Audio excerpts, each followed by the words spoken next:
Hi everyone, it's Raina. So this video is for those people whose natal moon is in the fifth house. I'm one of those people. My moon is in Virgo and it's in the fifth house. And what I have found, maybe because Virgo is so into details, is that I couldn't help but notice that when I'm looking at all of the views I get for all of the different signs, planets and signs, or in some cases, yeah, I guess you would basically say the different planets in various signs, they have a lot of hits compared to planets in houses. And I find that very interesting.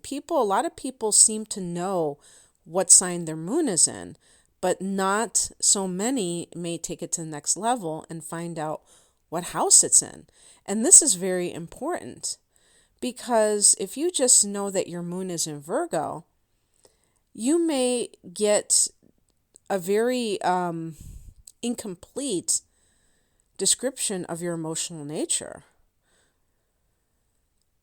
The house placement, as well as, the aspects to the moon and things like that, are crucial. And so that's why I'm so excited to do these readings. And I hope that, some people don't get confused and they don't know where their moon is in because they've never really taken it that far. But if you know what sign your moon is in, then I would think you would know what house it's in. That's just how I would think. In any case, the moon is our emotional nature. It says, I am using a few references here, just to kind of bolster my own observations. So shout out to the astrocodex.com. Also, I got some good confirmation from darkpixieastrology.com. I think it's Dark Pixie Astrology. And yet, I still feel like there are some things that it's hard to kind of get a handle on because when you know what house your moon is in or sun or what have you, you tend to look it up. And I have a whole bunch of astrology books that I've had sometimes before the internet even existed for the public, and online resources, and still sometimes feel like the moon in the fifth house is a bit of a confusing placement for me, or to me. So let's talk about the moon and what it represents. As I stated, it represents your emotional nature. What I was getting at was that on Astral Codex, they claim that the moon, or one of these sites, they claim that the moon is the personality. And I would kind of beg to differ. I think that it's a facet of the personality. I don't think it's the whole personality by far. Of course not. Your sun sign has to take front and center. And your rising sign will also influence how you behave and how you look to others for sure. But also even your attitudes. I think everything, when it's a sun, moon, and rising sign, I think all of those placements have to be given a lot of emphasis, but especially the sun sign. And especially as we get older, I think the sun sign, if the person is living life in the best way possible, the sun should be the thing that they are most influenced by, in my opinion, obviously. And I think this is because the sun sign is our aspirational self. The moon sign is I think it's our shadow, actually. And this is one of the reasons why emotions are emotions. I feel like they are shadows they're like representing our shadow. Now, some emotions are quote unquote positive, right? And some are quote unquote negative. But even the positive ones, it's all conditional. If you're happy because of some external event or because somebody says something, and I guess that's something external to you, then that is very fickle, and it's impermanent, and it's superficial. It's outside of you. So you're relying on something else to bolster yourself. And to me, that's not where it's at. To me, it's all about being able to shine your light, which is the sun, no matter what. No matter if you get opposition from others, or if you get confusion, they don't understand you, they don't understand what you're about, it doesn't matter. So that's one of the reasons why the moon in the fifth is so confusing, because the sun rules the fifth house. Maybe that's what it is. And so here we have the moon in the house of the sun. So Leo is ruled by the sun. Leo's traits are going to inform the fifth house. And basically that boils down to love, creativity, and also fun, pleasure. Any kind of things that you do as hobbies. Can be speculation like gambling. And supposedly it's not good, I think, especially if the moon is afflicted, for a person to, which means it has a lot of hard angles, for a person to gamble, because they won't do very well. And that's, that certainly has been true for me. So I tend to get pretty disgusted on the rare occasions I've bought lottery tickets. But in any case, I think I was trying to figure out, well, why is that? And I think it might be because the moon, well, if anything is afflicted, it's going to create problems for the person. It's going to create challenges. But also, I think, too, since the, moon is considered very changeable, to have it in the fifth house, and if you're trying to gamble, your fortunes may change. You might have a great run of things, and then you bet the farm and you lose everything. So it might be just too unstable to expect, consistent wins. Who knows? But the moon, it can be your mother. It can be so you have to look at the sign your moon is in too, for sure. But in the fifth house, I would state that your mother, regardless of other aspects that existed for you with her, other behaviors, if you got along or not, she may have supported your creativity. And I have to say that's true with my personal case. And I did tell you I have the moon in Virgo, right? Yeah, I did. If you have let's say you have the moon in Scorpio, where you might have had a challenging mother, who was very smothering, who didn't give you your freedom, that might have been the one saving grace, that she, kind of championed your creative output and maybe encouraged you in that way. And who knows, maybe to this day, what you're doing is based on the positive encouragement that you received from her. So this is one of the reasons why it's so important to have an attitude of gratitude. And I'm recording this on January 1st, 2020, new year, new decade. And it's because people are usually quite complicated, and they can have some good in them. And this is, me saying that is, classic moon in the fifth house, because Leo, being the ruler of this house, means that all people with the moon in the fifth house, regardless of what that sign is in, are going to have a sub-influence of moon in Leo. So you're going to be very magnanimous. You're going to be very forgiving and very generous in spirit. These are things that I'm not finding in this material, but I believe it to be true. because of what each influence represents. If you have the moon in Scorpio in the 5th, you may be a little bit less inclined to hold on to grudges too long, to be very bitter emotionally. Now, it's interesting because Leo does rule this house, and Leo is a fixed sign like Scorpio, and also like Aquarius, like Taurus.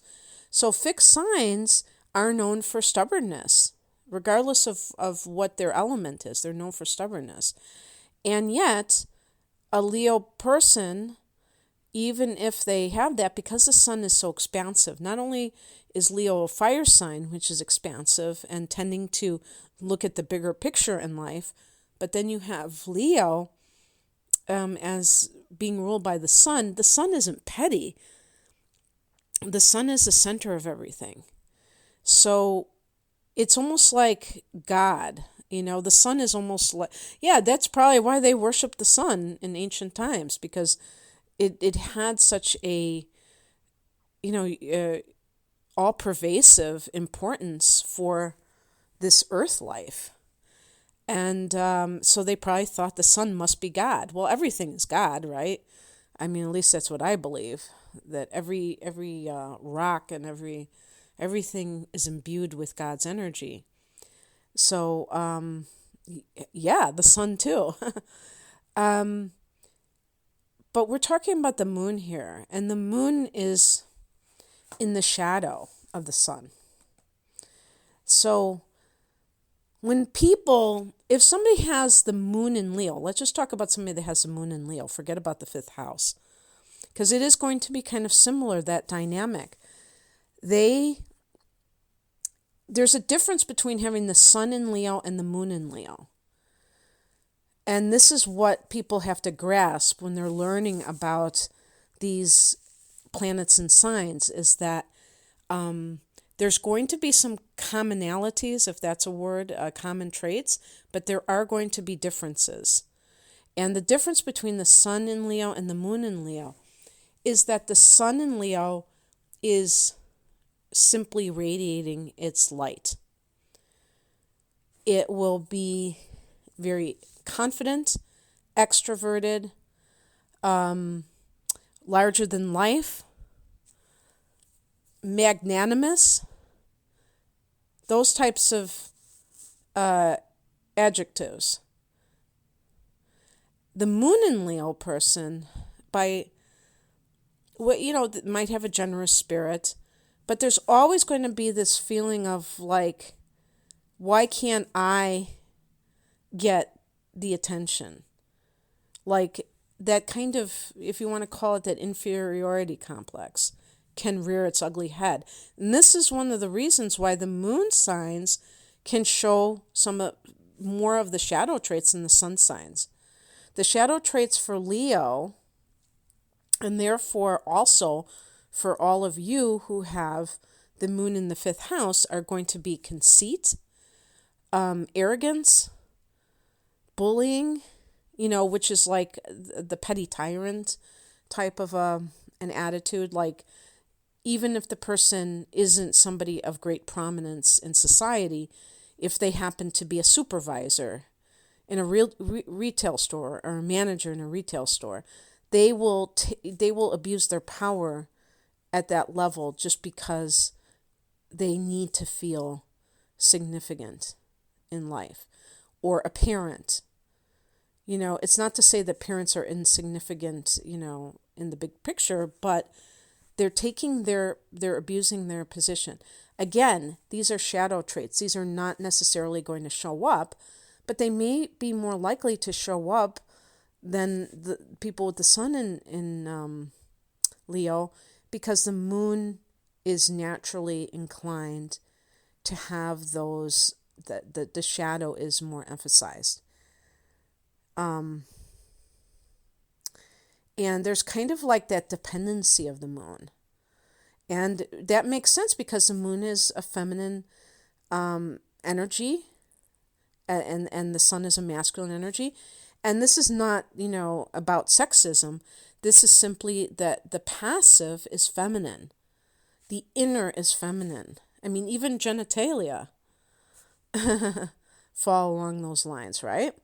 So the thing is that we have to, if we have the moon in the fifth house, we have to really examine our behavior to make sure that we're not trying to make ourselves important because we have kind of an inferiority complex coming from a pattern of being overlooked. An example that I can give you of somebody that I know, I don't know what his moon house placement is, but I know he has the moon in Leo, is Paul McCartney of the Beatles. And Paul McCartney, if you were to look at his song output, you could say arguably that he has written some of the most, maybe more of the memorable Beatles songs than John Lennon. Maybe, that I certainly believe that that's true. However, we have to look at things, in a multiple types of ways. We can't just, look at it in terms of what's the most popular or what's the most, but, the point that I'm trying to make here is that Paul really never got that, I don't know what you want to call it, status or credit of being the leader of the Beatles. John Lennon always did because he was, before Paul came along, he asked Paul to be in his group. And John was just a more dominant personality. If you look at their astrology, you could see why that is. And so Paul, while he didn't, this is one of the things, he didn't really try to push it too far. He still, kept up his artistic output to be able to, claim that fame eventually. So if you are able to be conscious of the way that you interact in life, that's the best thing. That's one of the reasons why I do these kinds of personality type readings, is that I love for people to really look at their own behavioral patterns so that they, because once they see them, it's so much easier to change.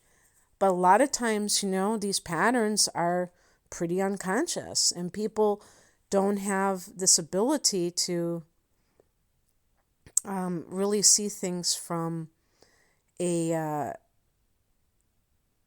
kind of like a more objective point of view, because we live inside of our own selves, so that's how we do things. But it's fascinating to me to see how nuanced it gets, how we can hone in on certain attitudes and behaviors and really pinpoint them.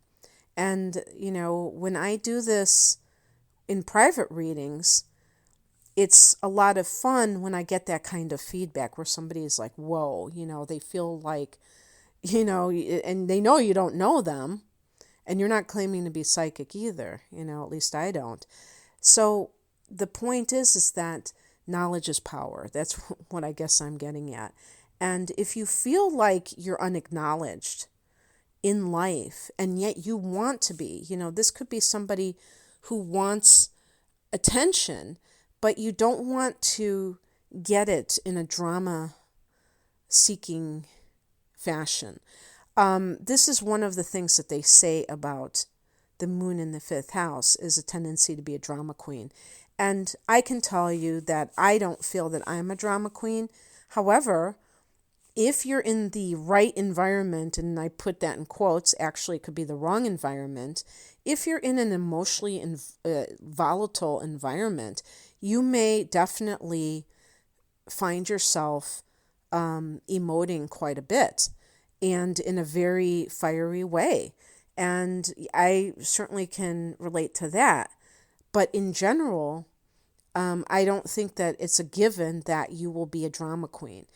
I think that there's a greater chance that you will be a drama queen if your moon sign is in either fire or water, because these are the two elements that seem to be the most emotional. And like I said before, my moon is in Virgo, so it's not going to be as outwardly dramatic in a lot of ways. Speaking of drama, this can be a great position for an actor, but in general, anyone who is creative, this is going to be something that you must do in order to maintain emotional well-being. I remember reading this in one of my books, and this is not something I saw on any of the sites I visited today. I think that one of them was saying that you must, create in order, it's like breathing for you, which is true. But the book I read a long time ago said it's important for your emotional well-being. And if you do something in your day job that is not creative, then you may kind of like feel like you don't have the time for that, but you have to make the time because your emotional self will thank you for it. Again, talking about creating drama, I think that either if you don't stoke your passions, you create drama. And the other thing too is that this is the house of children. So there can be an emotional affinity with children. You may be the one that they always go to. If you don't have children yourself and you have relatives or friends with kids, these kids may just like run up to you, and it's like they know you are a kindred spirit, I guess I would call it, because you never lose sight of your inner child. And again, creativity is so connected with this. If you think about children, think about 2-year-olds and 3-year-olds. What is one of the first things that they do? They pick up crayons and they start to scribble. They draw pictures. Yes, you could say that, well, the teacher's telling them to do it. No, but even before they go to school, they just want to create. And what happens? A lot of times, eventually, either they're steered away from it because the adults in their life are telling them that there are more important things to do than to draw a picture, or they are somehow judged, critiqued, and that kills their spirit. I remember observing in an early childhood classroom, here again, having the moon in the 5th house and wanting to be an early childhood teacher, in my case. So another confirmation of the 5th house moon. And a little girl she was like, 5 years old, kindergarten, and she was supposed to be cutting out shapes, and she refused to pick up the scissors. And I asked her why, and I don't know if she told me or one of the teachers told me that she was afraid of not doing it right, of not cutting it perfectly.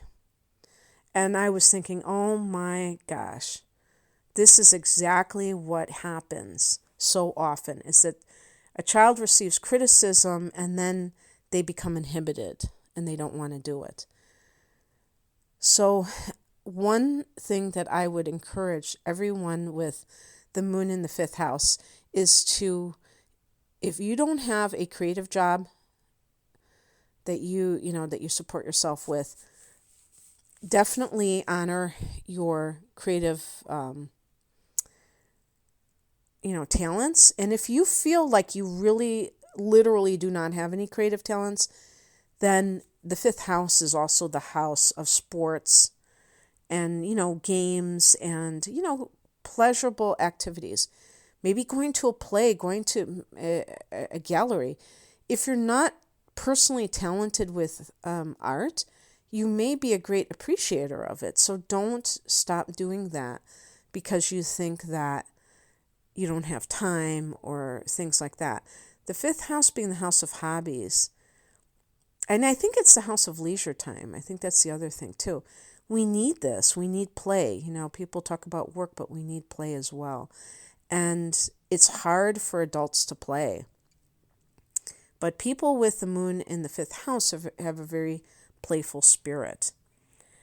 When it comes to children, having children, you will probably be the kind of parent that enjoys doing something with your children. Maybe you don't even look at your children as, my children. You almost see them as contemporaries because you are a big kid, And the other thing too is because of I'm assuming this is because of the connection with the moon and the fact that Cancer is with the food, cooking, and things like that. The fifth house can be cooking as a form of maybe a hobby. So gourmet cooking, or in my case, I like natural cooking or even uncooking, like even making raw food dishes, things that are, and there's again, I have the moon in Virgo, so that's more of like the vegetarian, the health fanatic kind of placement or, sign. So, because Virgo rules the sixth house of health. So if you have the moon in Virgo, you're getting a lot of specific information here. And so this may be something that you do to show people you care, because that's nurturing. The moon is nurturing people. And there can also be like dinner parties. This isn't, not me, but I'm just saying for some of you, maybe if you have the moon in Libra, or also don't forget the sun. If you have the sun in Libra, I'm thinking of signs that are very social, the sun in Leo.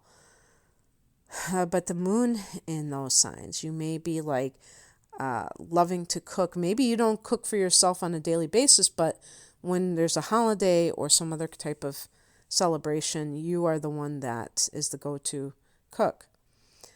Now, the fifth house is the house of recreational sex, or you could call it, on Codex, they call it casual sex. And, casual sex exists, hookups, you know what I mean?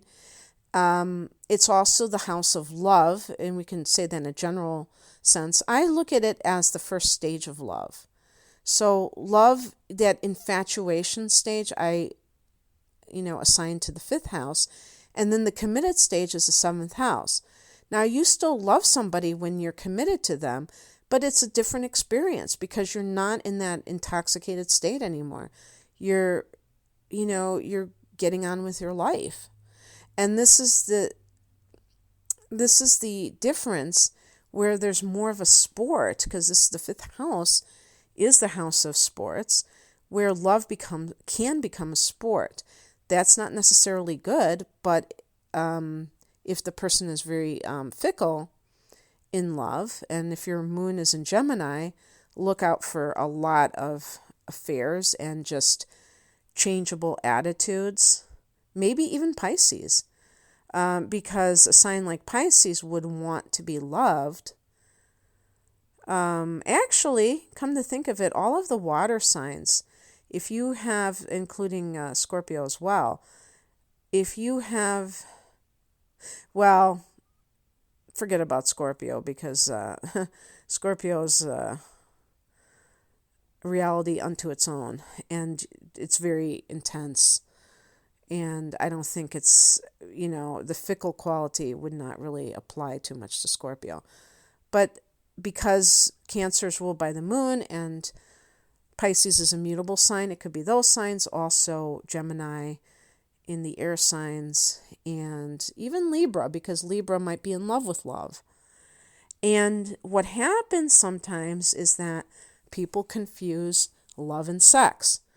And they, especially women, or women are not conscious of the fact that they are engaging in sex hoping to get love from the other party. That's one of the biggest fallacies that is still being I was going to say perpetrated, but perpetuated is probably it, in 2020, is this notion that you can receive love from somebody eventually, even if it takes a while, simply by sleeping with them. What you really are more likely to do is to ensure that this person doesn't feel like they have to commit, because they're already getting, I was going to say they're already getting the milk for free. That sounds a little bit cringy, doesn't it? But I don't like it for both genders. I think that it makes men out to be something that they're not. But in any case, the point being that you want to be somebody who takes love seriously, unless you're in a phase of your life where that's just not where you're at. And that's okay. You don't have to always be in this state of wanting to be committed with somebody. But this is when the moon is in this house, the emotions can kind of get confused with the sexual desire. So just keep that in mind. And let's see what else I can talk about.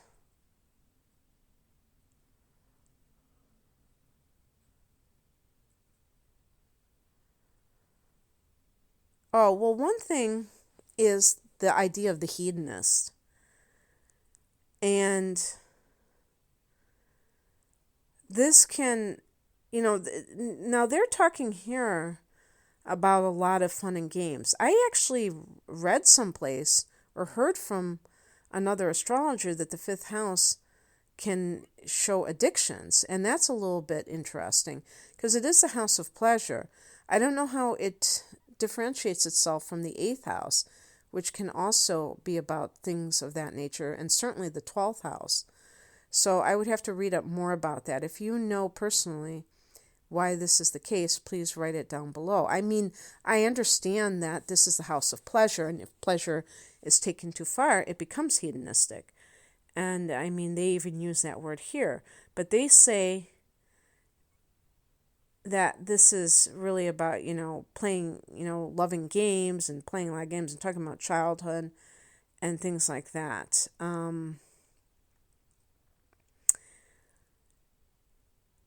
This is a very warm placement.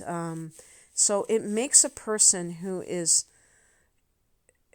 romantically inclined. So here's one. Even if your moon is in Capricorn, which would be considered very cold, or Aquarius, if it's in this fifth house, you may be more inclined to be affectionate, to, tell your lover sweet nothings, and be more generous to your lover in general, because Capricorn and even Aquarius are not known for generosity overall. So in any case, I think I'll leave it there. I think I got my point across, and I hope that you resonated with this to some degree. Please leave your thoughts if you have any, because I'm always interested in how this plays out for people. Given the fact that, especially since I have this placement, we can compare notes. And it also helps me for my, understanding of other people's experiences with the same placement. And if you would like a private reading, The link to my website, rainamoonastrology.com, is below. So thank you for listening. Take care. Bye.